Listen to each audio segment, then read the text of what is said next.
25। আমরা বাগলি 1 নং ওয়ার্ড বিএনপির সকল নেতৃবৃন্দ ও কর্মীবৃন্দ আগামীকালকের প্রোগ্রামকে সাফল্যমণ্ডিত করার লক্ষ্যে আজ সারা দিন জুড়ে পথসভা ও জনসংযোগ কার্যক্রম অব্যাহত রেখেছি। আগামীকালকের অনুষ্ঠানে প্রধান অতিথি হিসাবে উপস্থিত থাকবেন ধানের শীষের কাণ্ডারি জননেতা জনাব আনিসুল হক আনিস ভাই। আমরা বাগলি 1 নং ওয়ার্ড বিএনপির পক্ষ থেকে সকলের উপস্থিতি ও সহযোগিতা কামনা করছি।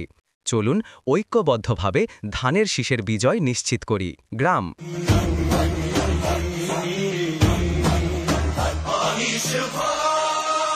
আনিস ভাই জনতার নেতা, দেশের গর্ব, মানুষের প্রভা। আনিস ভাই ভরসার নাম, তুমি জাগাও সুনামগঞ্জের দাম।